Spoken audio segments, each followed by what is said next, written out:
Chers amis de KTO, bonjour et bienvenue si vous nous rejoignez pour suivre en direct depuis la place Saint-Pierre notre rendez-vous du dimanche avec le Saint-Père pour la prière de l'Angélus. Saint-Père qui devrait apparaître à sa fenêtre dans quelques instants.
Cari fratelli e sorelle, quest'oggi il Vangelo, L'évangile d'aujourd'hui, en continuité avec dimanche dernier, nous présente Jésus qui, après avoir prêché le samedi dans la synagogue de Capharnaüm, guérit beaucoup de malades, en commençant par la belle-mère de Siméon. Rentrée chez lui, elle la trouve au lit avec de la fièvre et tout de suite, la prendant par la main, elle la guérit. Elle la fait lever. Après le coucher de soleil, il guérit une multitude de personnes qui étaient très malades et qui avaient des maladies de tout genre. L'expérience de la guérison des malades a occupé une grande partie de la mission publique du Christ et nous invite encore une fois à réfléchir sur le sens et sur la valeur de la maladie en toute situation où l'être humain peut se trouver. Cette opportunité nous est offerte aussi par la Journée mondiale du malade que nous célébrerons mercredi prochain, 11 février, mémoire liturgique de la Bienheureuse Vierge Marie de Lourdes. Malgré que la maladie fasse partie de l'expérience humaine, nous n'arrivons pas à nous habituer. Non seulement parce que parfois cette maladie devient vraiment lourde, grave, mais essentiellement parce que nous sommes faits pour la vie complète.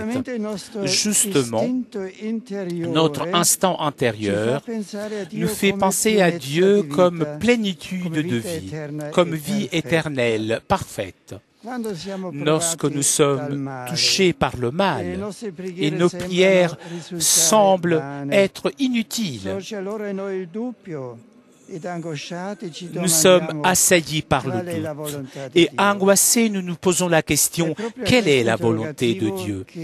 Et c'est justement à cette question que nous trouvons réponse dans l'Évangile. Par exemple, dans le texte d'aujourd'hui, nous disons que Jésus a guéri beaucoup de personnes qui étaient touchées par différentes maladies et chassa beaucoup de démons. Dans un autre passage de Saint Matthieu, on dit que Jésus parcourait toute la Galilée, enseignant dans leur synagogue, annonçant l'évangile du royaume et guérissant toutes sortes de maladies et d'infirmités dans le peuple. Jésus ne laisse pas de doute. Dieu, duquel lui-même nous a révélé le visage, est le Dieu de la vie qui nous libère du mal. Les signes de sa puissance d'amour sont les guérisons qu'il réalise et démontrent ainsi que le royaume de Dieu est proche, en rendant des hommes et des femmes à leur intégrité d'esprit et de corps. Je dis ces guérisons sont des signes, mais qui nous guident, qui nous conduisent vers le message du Christ, qui nous conduisent vers Dieu et nous font comprendre que la maladie la plus profonde de l'homme est l'absence de Dieu, de la source de vérité et d'amour. Seulement la réconciliation avec Dieu peut nous donner la véritable guérison, la véritable vie, parce qu'une vie sans amour et sans vérité ne serait pas une vie. Et le royaume de Dieu est justement la présence de vérité et d'amour, et donc guérison dans la profondeur de notre être. Grâce à l'action du Saint-Esprit, l'œuvre de Jésus se prolonge dans la mission de l'Église. Grâce au sacrement, c'est le Christ qui communique sa vie à la multitude de frères et sœurs, alors qu'il guérit et réconforte les nombreux malades grâce aux activités d'assistance sanitaire que les communautés chrétiennes promeuvent avec charité fraternelle et montrent donc le visage de Dieu et son amour. C'est vrai, combien de chrétiens, prêtres, religieux et laïcs ont prêté et continuent de prêter dans le monde entier leurs mains, leurs yeux, leur cœur au Christ, véritable médecin des corps et des âmes. Prions pour tous les malades, et tout particulièrement pour les plus graves, qui ne peuvent plus être autonomes et qui sont totalement dépendants des soins d'autrui. Que puisse chacun d'entre eux expérimenter dans la sollicitude de ceux qui leur sont à côté la puissance de l'amour de Dieu et la richesse de sa grâce qui nous sauve. Marie, salut des malades, prie pour nous. Angelus Domini nunciavit Mariae.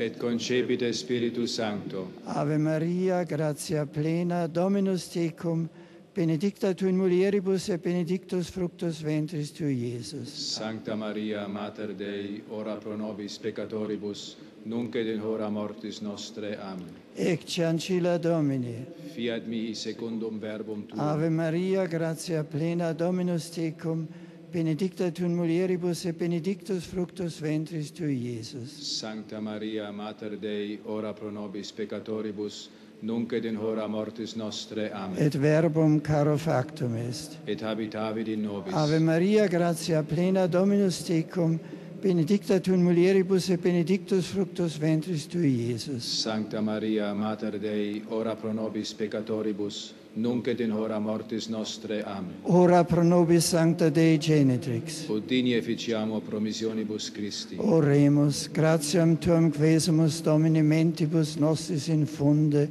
ut qui angelo nuntiante, Christi Filii tu incarnatione coniovimus, per passionem et crucem, ad resurrectionis gloriam perducamur, per iundem Christum Dominum nostrum. Amen. Gloria Patri et Filii et Spiritui Sancto. Sicut erat in principio et nunc et semper, et in saecula saeculorum. Amen. Gloria Patri et Filii et Spiritui Sancto. Sicut erat in principio et nunc et semper, et in saecula saeculorum. Amen. Gloria Patri et Filii et Spiritui Sancto. Sicut erat in principio et nunc et semper, et in saecula saeculorum. Amen. Pro fidelibus defunctis, requiem aeternam dona eis Domine. Et lux perpetua luceat eis. Requiescant in pace. Amen. Sit nomen Domini benedictum. Ex hoc nunc erusque in saeculum. Adiutorium nostrum in nomine Domini. Qui feci caelum et terram. Benedicat vos omnipotens Deus, Pater et Filius et Spiritus Sanctus. Amen.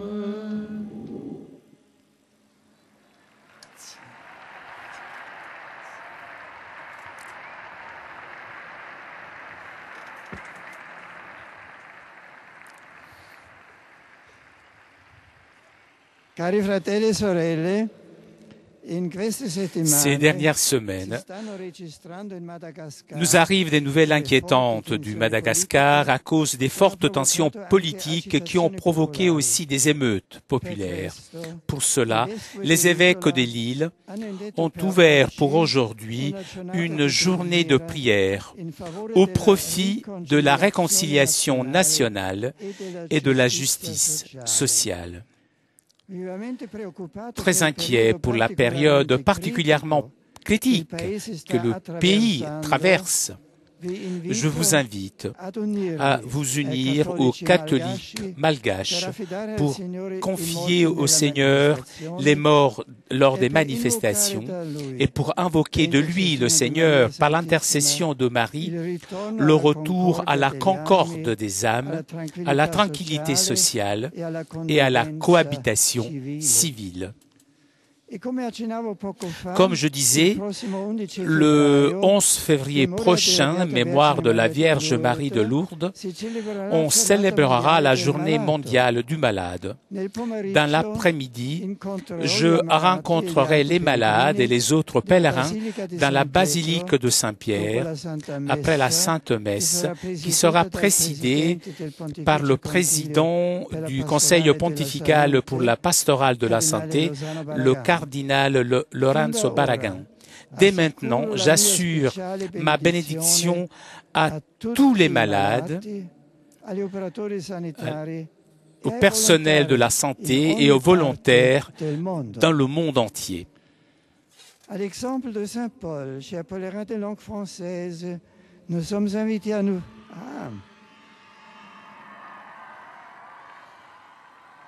Nous sommes invités à nous faire tout à tous pour transmettre notre foi.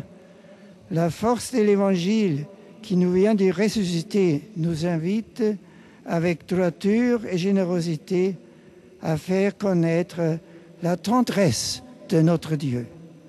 Mercredi prochain, le 11 février, nous célébrons la fête de Notre-Dame de Lourdes et la journée des malades. Aujourd'hui encore, je rends grâce à Dieu pour le voyage apostolique que j'ai pu accomplir en septembre dernier à Paris et à Lourdes. Que le Seigneur, par l'intercession de Notre-Dame de Lourdes, bénisse la France et l'Église qui témoigne et œuvre avec foi et courage. Merci à vous.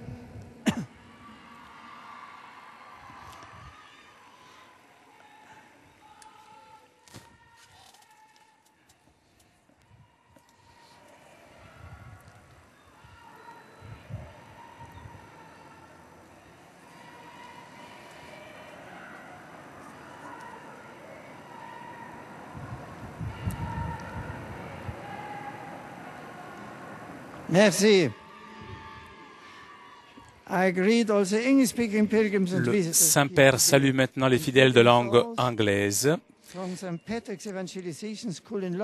et tout particulièrement des élèves de l'école Saint-Patrick's de Londres.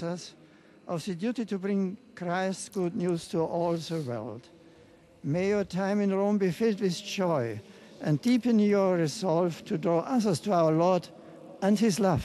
God bless you all. L'évangile d'aujourd'hui nous rappelle le devoir de porter la bonne nouvelle de Christ à tout le monde. Saint-Père qui salue maintenant les fidèles germanophones. Berichtet uns, wie Jesus in der Stille betet und Krankheiten heilt. Die Gemeinschaft mit dem Vater, die sich in seinem Gebet verwirklicht, ist die Voraussetzung dafür, dass Heilung geschehen kann. Christus offenbart die Liebe Gottes und er will, dass auch wir mit ihm eins sind und lernen, aus einer tiefen Gottesbeziehung zu leben und so das wirkliche Leben und die Liebe für die anderen zu erlernen, die die heilende Kraft in der Welt ist. Schöpfen wir unentwegt aus dem Quell des Gebetes, dann können wir wirklich Gutes tun und für die Menschen da sein. Der Herr gebe euch Kraft und seinen Segen. Que le Seigneur vous donne la force et vous accorde sa bénédiction. Saint-Père qui salue maintenant les fidèles de langue espagnole. Que se ha proclamado este domingo nos presenta a Jesucristo envuelto in una intensa labor apostolica, sin que por ello su profunda vida interior se vea mermada. Ambas cosas, la actividad del Hijo de Dios y su plegaria, son actos de su amor y entrega a sus coetáneos.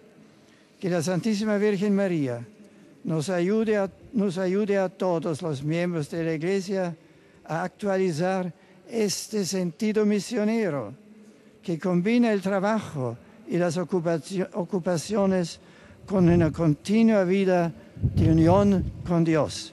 Muchas gracias y feliz domingo. Saint-Père qui souhaite un bon dimanche à tous les fidèles de langue espagnole et Saint-Père qui devrait s'adresser maintenant aux fidèles de langue portugaise.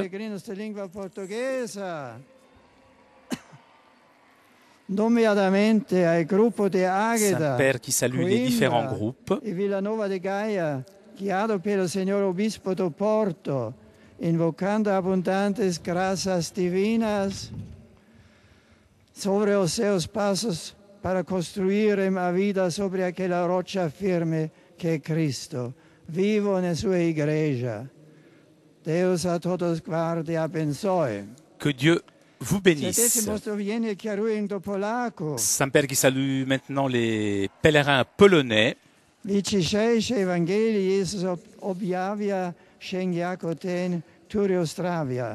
Dans l'évangile d'aujourd'hui, Jésus se révèle comme celui qui fait guérir.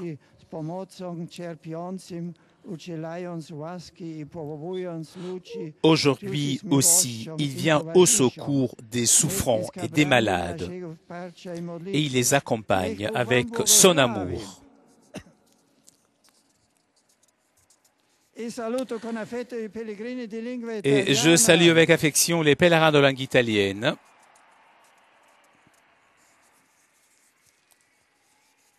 In particolare i cresimandi della parrocchia di Saccolongo. Tout particulièrement les confirmants de la paroisse de Saccolongo du diocèse de Padoue et les fidèles venus de Cagliari et de Naples. Et l'association Les Apôtres de la Divine Miséricorde avec Marie, Reine de la Paix.